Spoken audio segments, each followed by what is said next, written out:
Ceci est un livre audio autogénéré par Google. On n'y entend rien. Ouverture philosophique.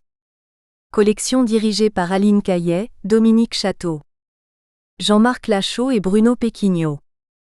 Une collection d'ouvrages qui se propose d'accueillir des travaux originaux sans exclusif d'école ou de thématique. Il s'agit de favoriser la confrontation de recherche et des réflexions, qu'elles soient le fait de philosophes professionnels ou non. On n'y confondra donc pas la philosophie avec une discipline académique. Elle est réputée être le fait de tous ceux qu'habite la passion de penser, qu'ils soient professeurs de philosophie, spécialistes des sciences humaines, sociales ou naturelles, ou polisseurs de verres de lunettes astronomiques. Dernière parution. Jean-Paul Charrier, La construction des arrière-mondes. La philosophie captive 1, 2010.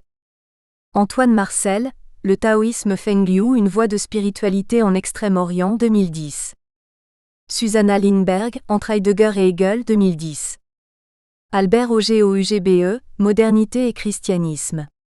La question théologico-politique chez Karl Levitt, Carl Schmitt et Hans Blumenberg, 2010. Hervé Lebeau, Présence de Maurice Merleau-Ponty, 2010. Auguste Nsonsissa, Transdisciplinarité et transversalité épistémologique chez Edgar Morin, 2010. Stéphane Cala, L'acte de la perception pour une métaphysique de l'espace, 2010. Jules Bourque, L'humour et la philosophie. Le Socrate à Jean-Baptiste Botul, 2010. Philippe Riveille, Heidegger, L'être en son impropriété, 2010. Sylvain Portier Fichte, Philosophe du non-moi, 2010. Camilla Bevilacqua, L'espace intermédiaire ou le rêve cinématographique, 2010. Djibril Samb, Le vocabulaire des philosophes africains, 2010. Xavier Soubiri, Traité de la réalité, 2010.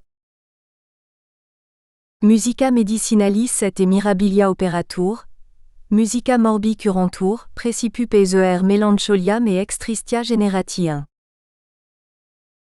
À Daniel Arras. C'est l'histoire d'un jeune homme bien trop impulsif. Chaque fois qu'il aborde une jeune femme, il s'exclame « Alors on baise ?» Systématiquement éconduit, l'infortuné jeune homme se confie à un ami qui lui conseille de saluer la personne entreprise, de s'intéresser à elle. Il pourrait par exemple lui demander si elle aime la musique. Ayant repris confiance en lui, le jeune homme aborde une jeune et jolie demoiselle. « Bonjour mademoiselle. »« Bonjour monsieur.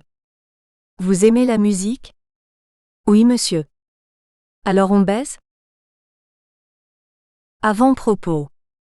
Une lettre destinée à Daniel Arras II est à l'origine de ce livre, en est le prétexte. Reprenant en miroir le ton enjoué et malicieux de Cara Giulia, premier texte de l'essai intitulé On n'y voit rien 3, elle réfléchit l'argumentation avancée par l'historien d'art pour déconstruire une analyse d'un Mars et Vénus surpris par Vulcain 4, jugé rigoriste, étroite et austère, trop asservie à la théorie de l'art. Elle renvoie à l'auteur sa propre démonstration. Exactement comme Giulia devant la peinture du Tintoret, face à la leçon de musique de Vermeer, Daniele n'a-t-il pas occulté la dimension érotique de la scène comme l'intention ludique du peintre ? La représentation n'a-t-elle pas été perdue de vue, sous l'affluence des références et le poids des écrits théoriques ? Cara Giulia est le texte clé de On n'y voit rien et Caro Daniele donne ici le ton. De même que les descriptions limitent les dérives interprétatives, une attention portée aux répétitions des accords amoureux, inlassables mais toujours renouvelés, devrait permettre de mieux entendre, de tendre vers 5 ce que l'artiste tente de nous montrer et laisse entendre. Si entendre, c'est comprendre le sens, soit au sens dit figuré, soit au sens dit propre.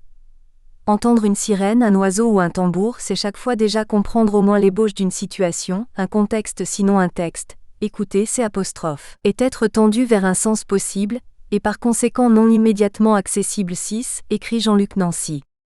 Ne pas entendre de musique dans un tableau ne signifie pas nécessairement qu'il n'y a pas de musique, mais peut-être que nous ne sommes pas suffisamment à l'écoute de celle-ci. Dans cette entreprise d'attention aux œuvres, il s'agit de suivre à la lettre les recommandations faites à Giulia, soit commencer par laisser les textes de côté pour être à l'écoute de ce qui se passe dans les tableaux puisqu'ils sont susceptibles de nous montrer d'eux-mêmes ce que le peintre a voulu exprimer. De même que l'on n'y voit rien dans ce que la peinture donne à voir, On n'y entend rien dans ce qu'elle donne à entendre, dans ce qu'elle sous-entend. L'étude de la leçon de musique de Vermeer, il 1. est le point de départ d'une attention particulière portée aux peintures comportant une perspective et des musiciens. Le propos n'est pas d'inventorier les représentations de concerts existants à ce jour, pour y étudier le motif général de la musique. Simplement, le mode d'approche de la peinture pratiqué par Daniel Arras est tout à fait convaincant. Infiniment révélatrice, les analyses plastiques limitent les interprétations abusives. Une trentaine de tableaux flamands et italiens retenus pour leur pertinence et leur pouvoir de séduction sont la matière de la réflexion. Les divers espaces picturaux et dispositifs plastiques, les modes d'inscription des figures et des objets dans la géométrie des lieux vont motiver l'écriture. Selon le De Musica, traité d'Augustinus édité à Venise en 1491 et largement diffusé en Italie, les tons perceptibles par les sens, les numéries sonnantes de la musique, renvoient au Creator Omnium. Le thème de l'accord musical, exprimant initialement le reflet de l'harmonie divine, se décline au XVIe siècle comme métaphore du rapport amoureux. Une lecture de la peinture à la lumière de l'incontournable concept néo-platonicien n'entrave nullement l'érotisme des représentations. Dès le célèbre concert champêtre 8, il 26 considéré comme une allégorie de l'harmonie musicale, elle-même fruit de l'amour divin, et magnifier l'accord amoureux, d'un érotisme sans âge. Que les nus féminins soient l'incarnation du rêve de jeunes hommes de conditions sociales différentes ou qu'ils soient des figures d'inspiration poétique au sein d'un paysage arcadien, la musique ne s'inscrit pas seulement comme symbole de la compréhension harmonieuse entre tous les états neufs. Couple et couplet se déclinent dans un espace structuré en vue des apostrophes. Un indéniable érotisme. Un vigoureux tronc d'arbre nous introduit en haut à gauche du tableau, prolongé dans le tronc et le bras féminin en appui, puis par l'arête de la fontaine. Une puissante verticale faite de segments de bois, de chair et de pierre se dessine ainsi. D'emblée l'harmonie avec la nature est louée. Le symbole de fertilité et de vitalité est énoncé par une gestuelle d'une grâce nonchalante.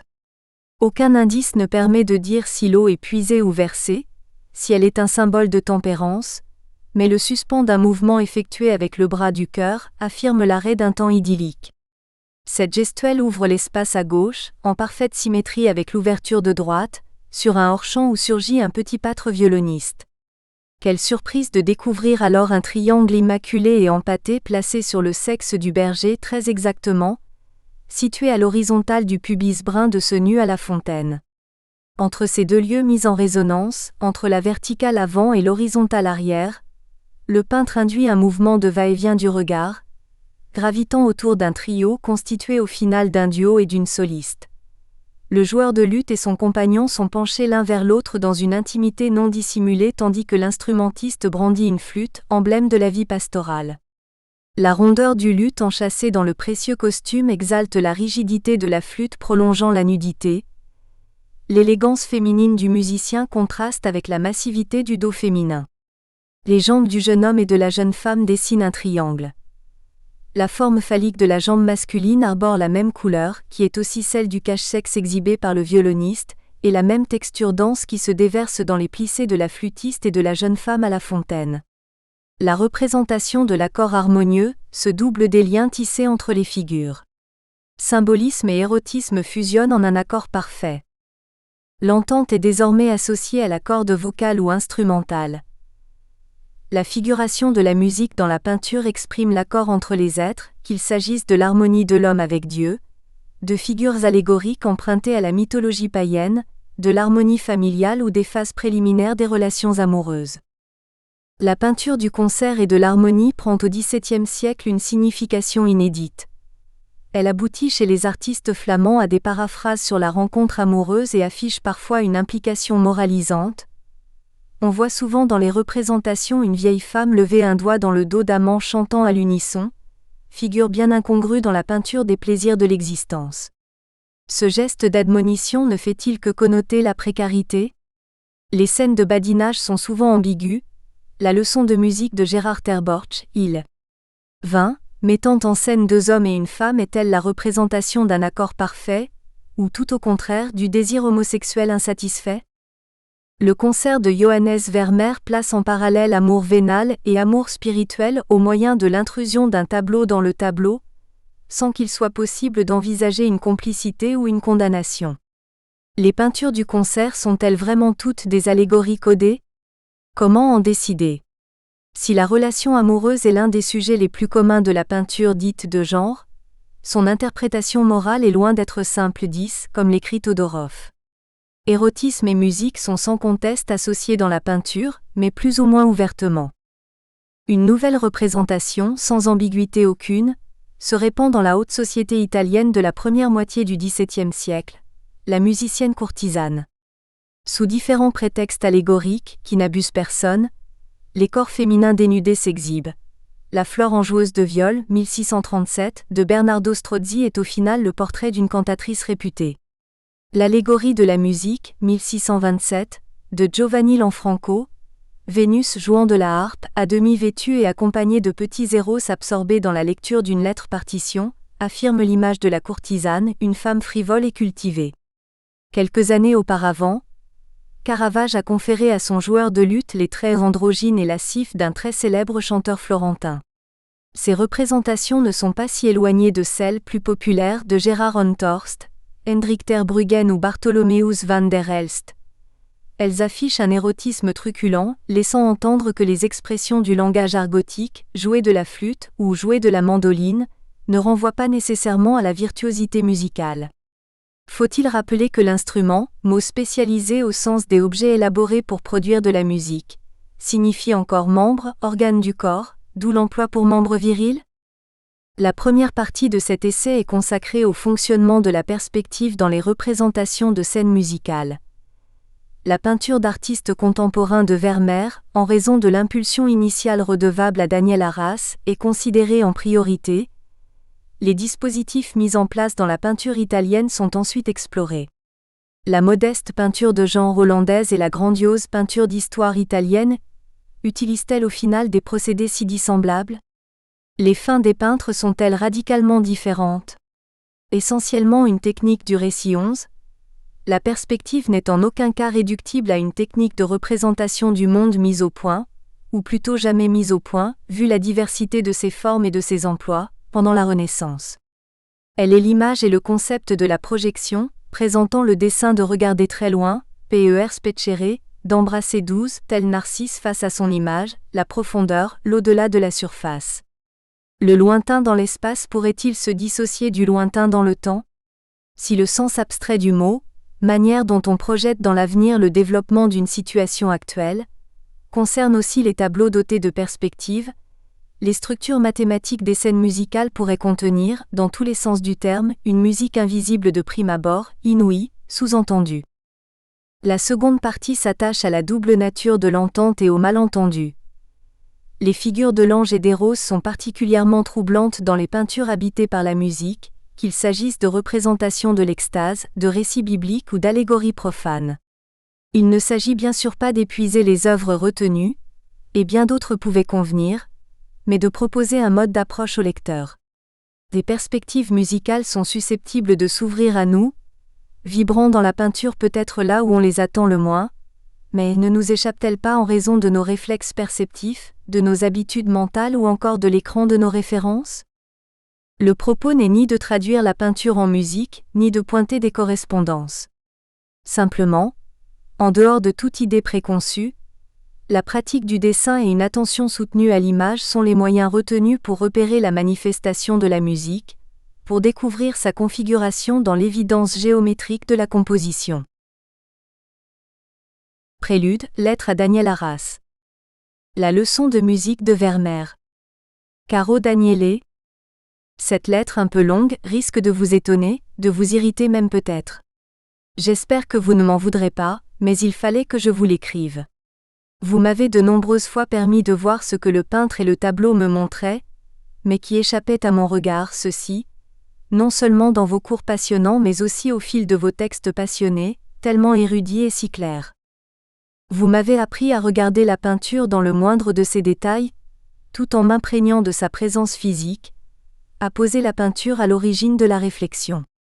Vous m'avez appris à me passer des savants iconographes, à effacer progressivement tous ces écrans constitués de textes, de citations, de références extérieures que j'interposais entre l'œuvre et moi, cette sorte de filtre solaire, parfois même écran total, protecteur de l'éclat de l'œuvre et investi du pouvoir de préserver les habitudes acquises dans lesquelles se fonde et se reconnaît notre communauté académique.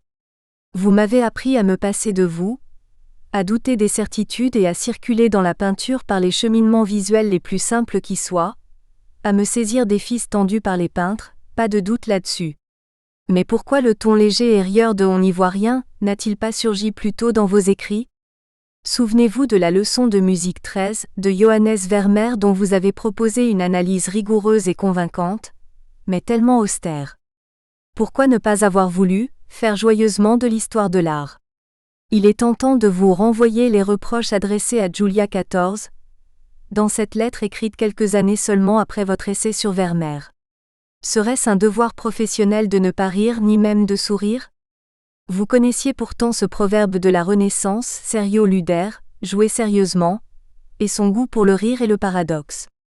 On dirait que pour être sérieux, vous devriez vous prendre au sérieux, être seriosa et non seria comme vous dites en italien, montrer patte blanche à ces gardiens de cimetière qui se drapent dans la prétendue dignité de leur discipline et au nom d'un triste savoir, veulent qu'on ne rit jamais devant la peinture 15. Pourquoi avoir occulté la dimension ludique et érotique de la leçon de musique ? D'accord, votre description du dispositif de construction de l'image, issue d'une observation scrupuleuse, est une démonstration irréprochable de la fulgurante capacité inventive de l'artiste.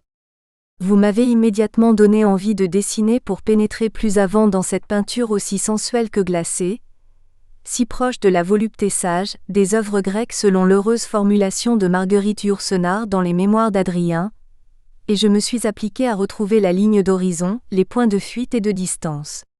Commençons par comprendre la construction très particulière de l'image.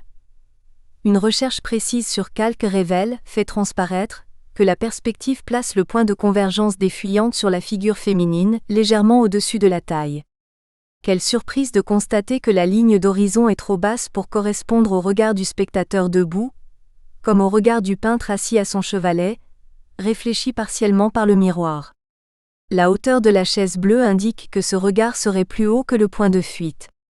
Cet horizon supérieur au milieu du tableau offre un point de vue indiscutablement plongeant sur le carrelage, mais qui ne correspond à aucune position vraisemblable de l'artiste, et encore moins du regardeur, méticuleusement exclu du point de vue du peintre.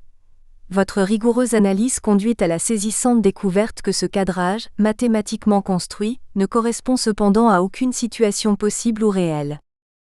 Vous vous attachez ensuite au miroir encadré avec son reflet du chevalet, tableau dans le tableau, pour prouver la volonté de Johannes Vermeer d'inscrire dans la peinture le scénario de la production de la leçon de musique.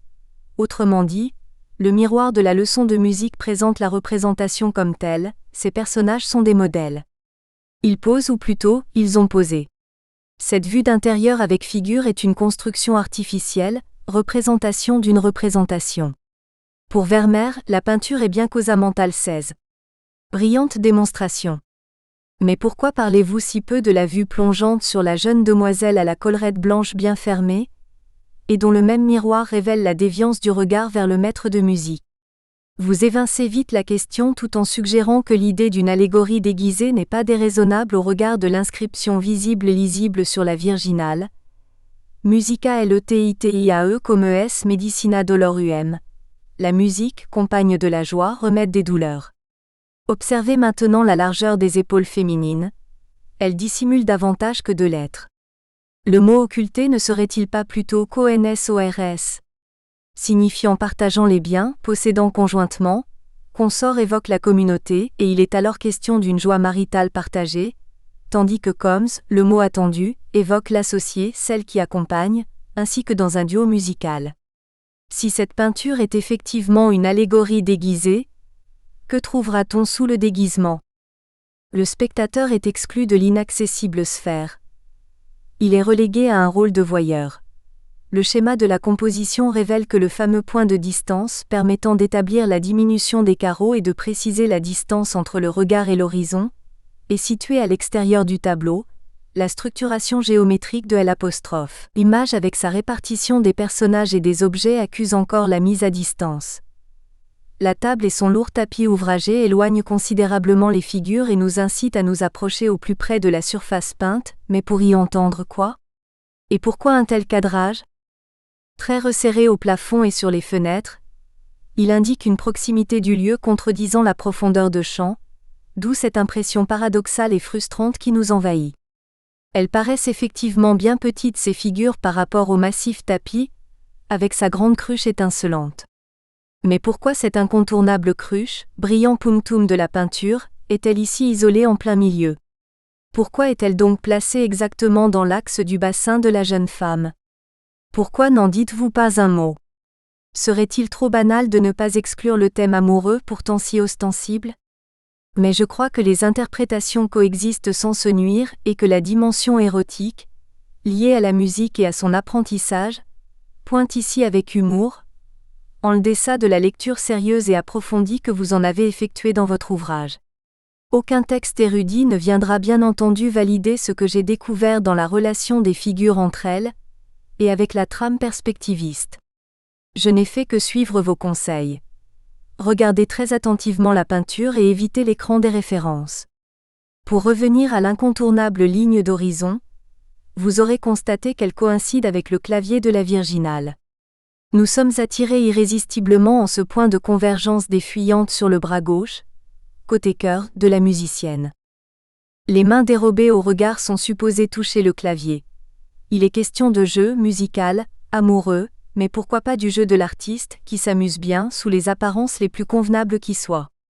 Ne perdons pas de vue le serio ludaire. La virginale, le nom l'indique, est un instrument de musique réservé aux jeunes filles. Jusque-là, rien d'étonnant. Regardez à présent cette verticale implacable issue du mot consort, dissimulée et tellement riche de sens. Passant sur le dos de la figure féminine, elle est le centre d'une flèche, triangle noir suggestif que ce motif du corsage, conduisant le regard vers le bas, d'abord vers le bassin féminin puis sur le second instrument de musique, la viole de gambe en attente, posée à même le sol, reliée plastiquement à la jeune femme par le pli dans la robe et le pied de chaise. Nous avons évoqué la déviance du regard féminin dans le miroir. Le peintre n'a pas souhaité montrer les reflets de la cruche blanche et de la virginale. Non. Il ne nous livre que le bas d'un chevalet inoccupé, une extrémité de table vide et un visage qui se dérobe. Ce qui se voit dans ce miroir, comme vous l'avez écrit, confirme combien Vermeer a médité la mise en œuvre de ce motif 17. Vous expliquez ensuite qu'en situant ce reflet dans un miroir encadré, le peintre en bouleverse subtilement l'usage et la fonction 18, le miroir se trouvant investi du statut de tableau, voisinant avec l'autre tableau partiellement visible sur le mur, la Charité romaine, placée, vous n'en dites pas un mot dans le parfait alignement de cette cruche immaculée. Vous en tirez la conclusion que la leçon de musique n'est pas une simple scène d'intérieur, et qu'elle se présente comme la représentation de la mise en tableau de cette scène 19. Tout ceci est intéressant, mais il me semble qu'il y a autre chose à saisir dans ce captivant motif du miroir. Les miroirs étant toujours encadrés dans les scènes d'intérieur, ne sont-ils pas ainsi susceptibles de jouer ce rôle de tableau, dans toutes les peintures? Non, il y a vraiment autre chose. Vous avez découvert dans Mars et Vénus surpris par Vulcain, et vous reprochez à Julia de ne pas avoir su le voir, que le reflet dans le bouclier miroir de Vulcain fonctionnant comme celui d'Énée était en décalage par rapport à la scène représentée donnant à voir un avenir proche. Vulcain a effectivement changé de position et s'est rapproché de sa femme, les deux jambes sur le lit. La scène mythologique se double d'une scène de vaudeville. Comme l'a écrit Georges Bataille, l'allusion érotique a toujours le pouvoir d'éveiller l'ironie 21. Ne retrouve-t-on pas dans la leçon de musique ce type de décalage, avec cette nouvelle utilisation du miroir? Comment l'absence du peintre, la disparition de la cruche et le déplacement du regard pourraient-ils ne pas être liés?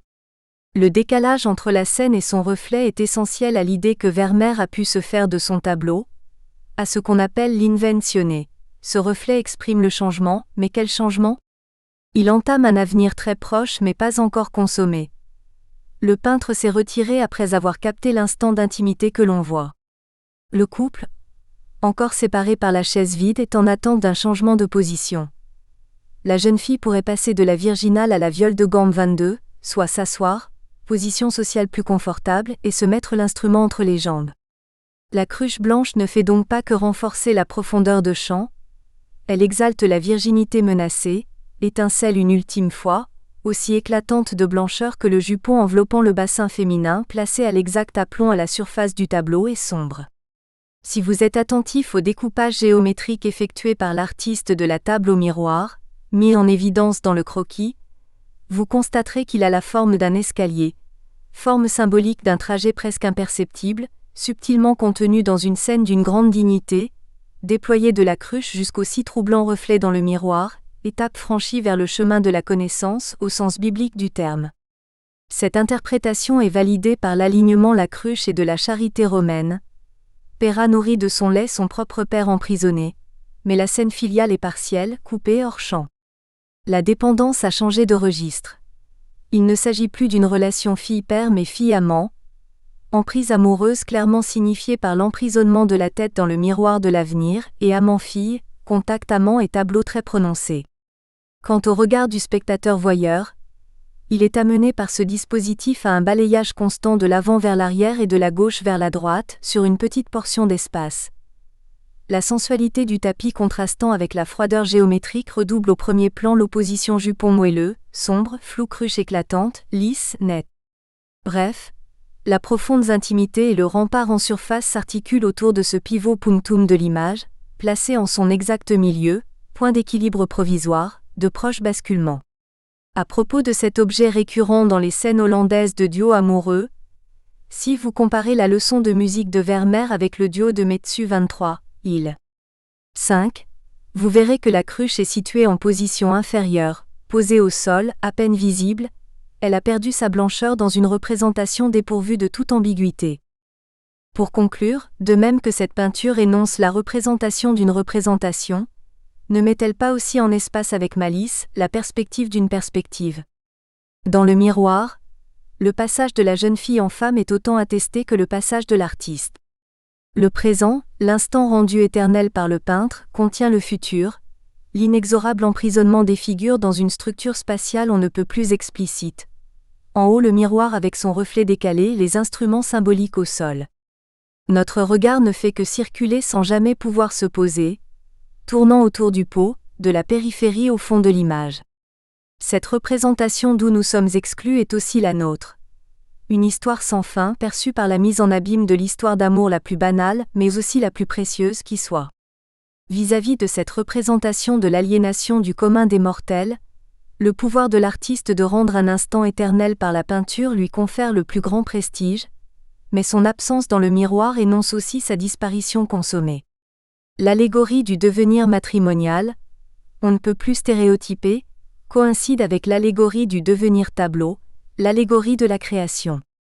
La perspective instrumentale, joyeusement déployée, discrètement amenée par l'inscription sur la virginale, comme l'a écrit Snow, suggère une allégorie du plaisir et de la mélancolie liée non seulement à l'amour, mais à l'art lui-même 24. M'aurez-vous lu jusqu'à la fin?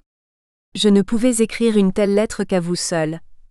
Je n'ai certes pas votre talent d'écrivain ni votre érudition, mais j'ai au moins la même audace. Mes salutations sincères, et à Julia bien sûr, qui je n'en doute pas aime beaucoup la musique. Lydie. 1. Les peintures, du sous-entendu. 1. Perspective instrumentale. Jeux érotiques. Les duos dans la peinture flamande. Les peintures les moins équivoques quant à leur contenu érotique ne comportent pas, ou presque pas, de construction en perspective. Le duo de Ter Brugghen du musée du Louvre, il. 2, est particulièrement éloquent. La perspective est éliminée au profit d'un simple fond modulé faisant chatoyer le jupon féminin. Les seins rebondis, blanc laiteux, contrastent avec l'orifice de la caisse du luth, brun foncé, cercle parfait dans une image où toutes les figures sont peintes en raccourci. Placée à la croisée des diagonales du tableau, l'ouverture sur l'instrument à l'avant du jupon est incontournable. Les distances entre les bouches entr'ouvertes sur des visages radieux et le centre du cercle sont exactement les mêmes malgré les deux plans énoncés, confirmant ainsi l'accord parfait des figures. Une observation attentive de ce cadrage rapproché sur le couple révèle l'alliance de deux points de vue contradictoires. Le musicien est peint en légère contre-plongée, le regard orienté vers le haut, tandis que la chanteuse est peinte en vue plongeante, bien plongeante sur le décolleté, le regard orienté vers le bas, en une parfaite complémentarité exaltée par le rouge et le vert. Le doigté du joueur de luth est très soigneusement mis en valeur, c'est certain, il en pince pour elle. Il n'est pas étonnant que le luth soit l'instrument privilégié de la représentation amoureuse. Sa sonorité est douce, moelleuse, rêveuse. C'est l'instrument par excellence de la musique intime 25, écrit Philippe Beaussan. Cet instrument emblématique de l'harmonie a été peint sous une multiplicité d'aspects dans les tableaux de Baburen, Béga, Honthorst, Lester, Metsu, Mieris, Netscher, Terborch, Terbruggen, Vermeer pour ne citer que les peintres les plus célèbres. Accord parfait. Les duos peints par Gérard Terborch présentent parfois des cadrages si resserrés sur les couples que toute construction en perspective est exclue. La peinture capte simplement un instant d'échange langoureux des regards. Ainsi dans La joueuse de théorbe du Metropolitan Museum, sous le charme d'une femme accompagnant de son théorbe leur accord parfait, un homme a abandonné sa montre sur la table, punctum brillant placé au centre de l'image. Le temps arrêté est en parfaite harmonie avec l'espace interrompu. C'est un dispositif sans profondeur que le peintre propose. Les bords de la table ne nous orientent ni vers un environnement ni vers un devenir. Ils forment juste un angle en avant de l'image, une forme repoussoire du spectateur. La joueuse de luth présentée au musée de Dresde présente une composition proche avec une plus forte intensité érotique. Même lorsque le peintre inscrit ses figures dans une structure géométrique, telle la chanteuse et le joueur de luth théorbe du duo du Louvre, il 3. La perspective est d'une telle discrétion qu'elle tend à s'effacer, à l'image de la voyeuse entrevue à l'arrière, maintenant le regard sur le couple en avant de l'image, c'est comme si la perspective avait pour fonction de s'auto-supprimer, déniant un effet de profondeur d'autant plus inutile ici qu'il n'y a peut-être pas d'histoire à articuler. De centre thématique, l'accord musical et ou amoureux, affirmé par les objets centraux, peau et pilon, lettres et partitions, comme l'a remarqué Svetan Todorov 26, ne coïncide pas avec le centre pictural. Le fascinant jupon de satin, dont la contemplation retarde la découverte d'un surprenant punctum. Une minuscule tache blanche, détachée sur un noir profond, surgit du plissé du pantalon au niveau de l'entrejambe, très précisément sous l'instrument, nous pique 27. De curiosité, comme la pointe de l'épée dans son prolongement. Nous espérons que vous avez apprécié cet aperçu. Pour continuer à écouter ce livre audio sur Google Play Livres, utilisez le lien dans la description de la vidéo.